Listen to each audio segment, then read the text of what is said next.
Welcome back to another episode of the Being Better Everyday podcast, where we dive deep into the art of mastering life's chaos and making small steps towards being better every day. Today, it's all about creating those systems to make the habits work subconsciously to make your life just a little bit easier. Join me as we explore my game-changing habit hacks for working moms, because all of us want to work on our well-being, but none of us want it to be the sole focus of our day. Welcome to the Being Better Everyday podcast, where we make your days more peacefully productive while you're juggling all the things. I'm your host, Julie Wenslick, a millennial mom, finance professional, and founder of P&W Designs. I know that as a mom, business owner, corporate girly, or a combination of all three like myself, sometimes life can feel like a lot. With the simplicity in systems and being better every day, we create habits and routines that support your life, create calm in the chaos, and put the you back in your everyday. Grab those headphones, put on your shoes, and join me on a walk while we dig into today's episode. Let's get into it. Today is about building on your habits. Back in episode 4 of the podcast, I talked about the difference of habits, routines, and systems. So let's refresh on what that means, because I'm going to use all three of those words today. Routine is the normal order in way we do things. I call it like our conscious habit, right? It's a routine that we're putting in place that we're consciously thinking about. Habit is when it flips to being unconscious. So a thing that you do often, almost without thinking about. So as I was brainstorming for today, there are things that I do almost unconsciously that are huge game changers for me that I'll talk about. And then there are things that I'm working on, creating a routine in the new year that I want to make a habit. And then systems is basically the way of doing it, right? It's the system that you put in place to make your routine a habit. So I am all about creating systems to make things work for you and make it become a subconscious habit.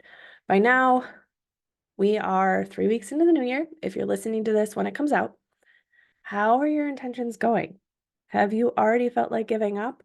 Have you flubbed the first week and then are like, what's the point? Studies show that about 80% of people give up on their goals by mid-February. So let's not be one of those people, and remember that it's not just about the new year. It's about consciously choosing to do things towards being better every day, regardless if you fall off the wagon. That's why I want to work on my habits and hack them into being a non-event, because I don't want to have to think about them all the time. And I have done things in the new year that'll help me do that. So let me show you what I'm talking about. First and foremost, checklists are your friend, and they are definitely my best friend. I have a number of daily routines right now that I am working on that are not quite a habit, so I need a daily reminder. I am one who doesn't like putting a habit tracker in my planner, because I tend to use only my planner during business hours, and then it becomes out of sight, out of mind on my routines. So what's worked for me? A reoccurring checklist on my phone. There are a number of habit tracker apps you can use, some paid, some free. I happen to have Microsoft Launcher on my Android phone. And so for those of you on video, you can see it, but I will share it in my blog. Oh, okay, maybe not. It's just a white screen. I will share it in my blog and on my stories on Instagram. But with Microsoft Launcher on the Android phone, it integrates into my Outlook email and OneNote. And then it also gives me what's called a task app, which is available direct on my home screen. I know the majority of people are iPhone users. I'm sorry, I am not. I am one of those annoying green bubble people. I love my Android. And this is one of the reasons I can create a widget on my home screen that shows me the checklist on a daily basis, and it's reoccurring. So like I said, I will share what it looks like over on my blog and on my stories. You can certainly replicate it with other habit tracking apps as well. But these are the things that are in that on a daily basis as I'm working on becoming habits. So the first thing on the checklist is called AM supplements. As you know from episode 13, I am working on taking a number of supplements as suggested by my functional medicine doc. I've been really good about consistency since, well, basically that appointment, because now I know that I really do need them, but I don't want to fall off the wagon. So that's number 1 on the checklist, is just reminding me to take my AM supplements, which also includes my anxiety meds. Next on the list is outside time. So I have a goal in the winter of being outside at least 15 minutes a day certainly more during the summertime, but I hate the cold. And so I'm also working on getting 8 to 10,000 steps a day, but I have a walking pad. So if I didn't have a walking pad, I may have the checklist be, 10,000 steps.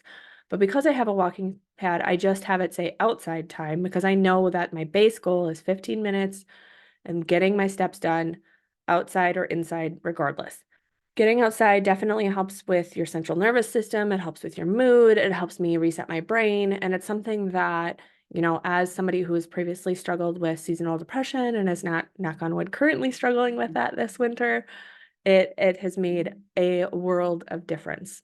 So number 2 is reminding myself that I've committed to getting outside every day, regardless if I want to or not, because I know it's important to me. The third thing on the list is Bible. And obviously, I know not everyone is religious. I am Christian, and I have been working on becoming closer to my faith.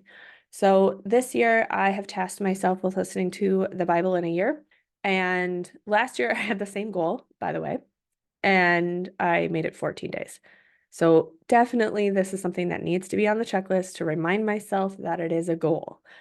I have recently found the Bible Recap podcast. It is a podcast that recaps and has a reading plan where on the Bible app, I'm listening to the Bible and then I turn to the podcast to then have it basically explain it. One of the reasons why I've never been able to follow through with this goal is I feel like I get lost by like the first book. So this is going to help me kind of digest it a little bit more. And the other thing is I can listen to both. I have no desire to actually sit down and read. So as I talk about later with habit stacking, this is something that I'm doing with my 15 minutes outside, is tuning in to the reading for the day and then the recap. So again, number 3 on the checklist is just says Bible because it's reminding me I have this intention to do it every single day. 4th is probiotics. Now, you might be wondering, well, why isn't that just with AM supplements? I have my probiotics listed separately because totally got influenced. And if you listen to Jenna Kutcher, she recently had the founder of Just Thrive, it's a probiotics company, on her podcast. And I ordered her supplements. So they are pricey, but if her science is right, they are definitely more beneficial than other probiotics, and there's so many on the market, and it's an unregulated industry that I wanted to try hers out. Now, those probiotics are meant to be taken with your biggest meal of the day, and I'm already taking like 6 pills in the morning. So I have it as a separate thing because I plan on taking it with lunch or dinner most days. Therefore, it has to be separate on the list. This is a new habit for me. I'm only like a week in, so we'll see how this one goes and whether I really like the probiotic or not. But it is something that, I understand or I'm learning about the importance of gut health and definitely want to focus on that in 2024. Back to supplements. I also have an evening anti-inflammatory that I have to take with my magnesium before bed. So I have PM supplements on the list, and that is something that I typically will do. I have it on my bed nightstand table. I don't typically forget to do it at night, but when I'm traveling, I almost forget to do it every single time. So that is why it's on the list, because when I get out of my routine, I forget to do it. So AM supplements, probiotics, and PM supplements are on my daily habit list. The final thing that I have is daily meditation and stretch. In January, I'm doing a 30-day yoga challenge. And so instead of stretching, I'm doing yoga, but to me, it counts the same. So after January, it'll move to 10 minutes of meditation and stretching. But right now, I'm counting it. Like if I do yoga instead of stretching, that's fine. I'm not doing both, but it's just kind of that like nightly intention, slowing down, doing yoga. We actually did family yoga last night. My daughter's been really into like following instructions. So it's, not every night, but it is definitely something that we're doing together. And I'm just following like a 30-day YouTube calendar. So that's been the other thing I'm working on because I always have the intent of becoming more flexible and less tight. And, certainly I hold a lot of stress and anxiety in my body. and it's not a habit that I tend to keep consistently on. So, all of these things on this checklist, it's really around consistency and hacking to make sure that I actually remember to do the intentions I set.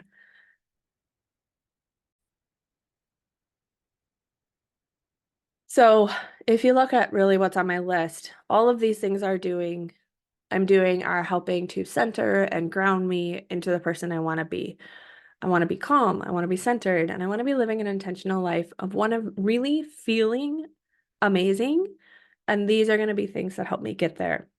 Without the checklist, I can easily fall off habit or forget because I do. If it's not something that's subconscious, I will forget about it within like 3 days. If you don't want to store it on your phone, you could write it on, like with a dry erase marker on your fridge. You could make a checklist on Canva and print it out. You could store it in your planner I know a number of people that I've done custom planners for have habit trackers. You could certainly do it there. Like I said, the only reason I don't do it on there is because I always have my phone. I don't always have my planner with me. So I tend to like it on my phone, front and center. The other thing I should pause and note here is that looking at the routines you're building, it's a great time to habit stack.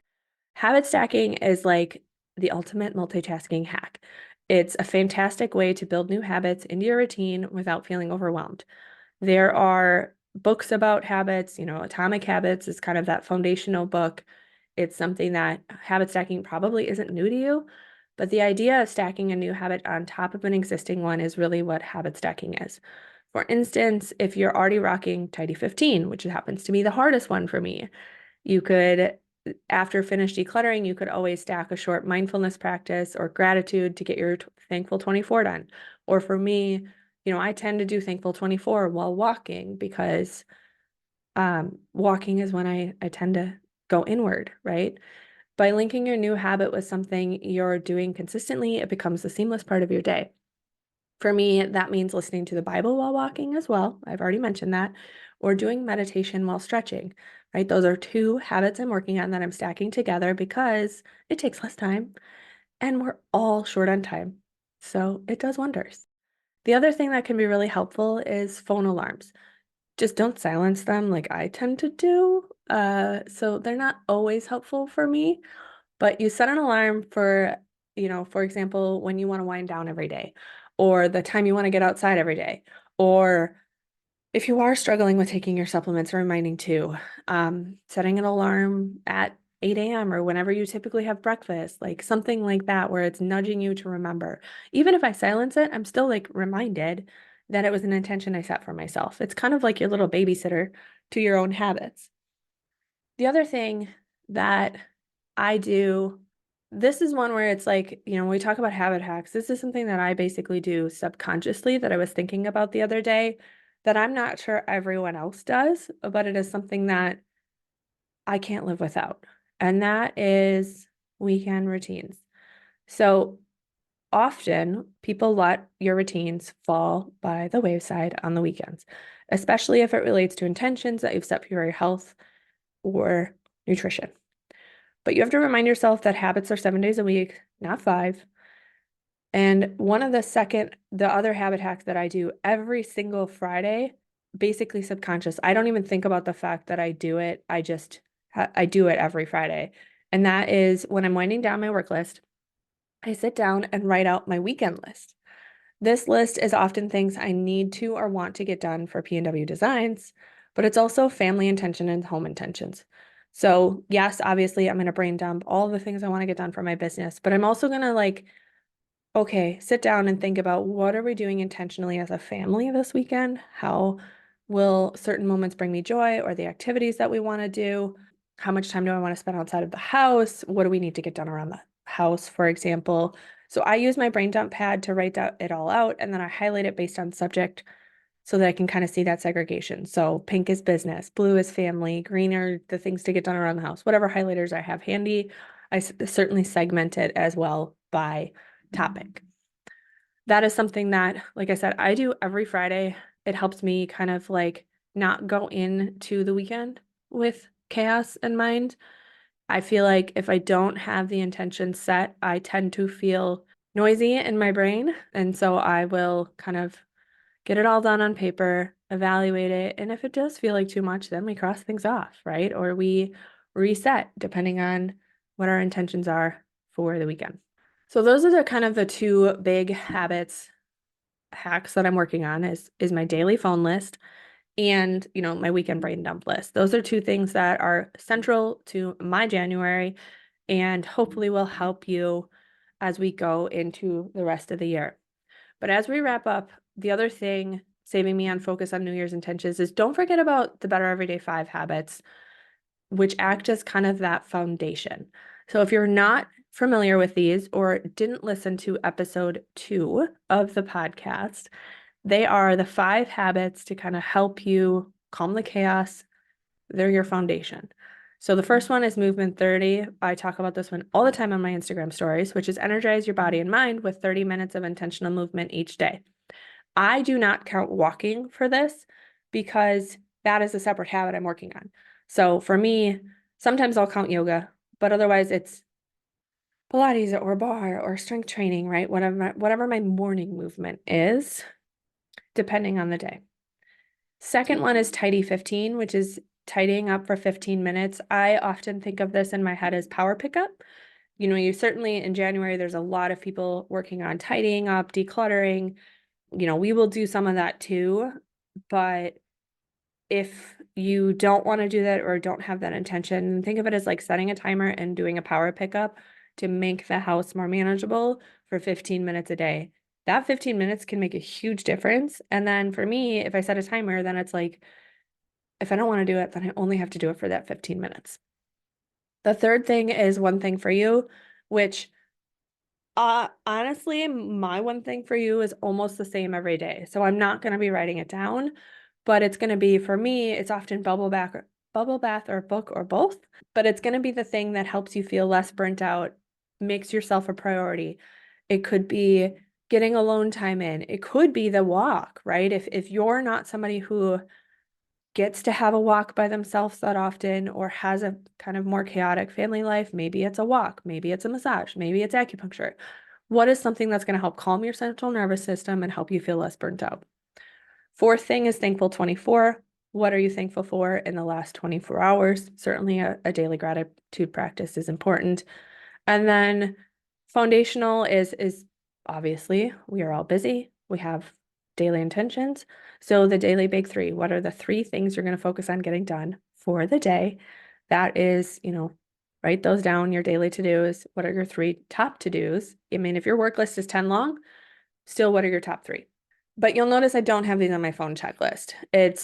Part of it is I'm using the 2024 dated planner and brain dump pad as my planner system, which means I already have a spot for them on the daily. And these 2 things these 5 things are habits for me and they're really unconscious. So I don't typically fill it in, but if I feel like I'm getting off track, I definitely will fill it in my planner. If you want to dive more into these 5 habits, make sure you go back to episode 2 where I talk about, ideas for each of them and how, the benefits of each on a more in-depth level. Well, that wraps up another episode of the Being Better Everyday podcast. Remember, creating positive habits is all about progress, not perfection. I hope you found these tips from one busy mom to another helpful and that they infuse a little bit more magic into your daily routine.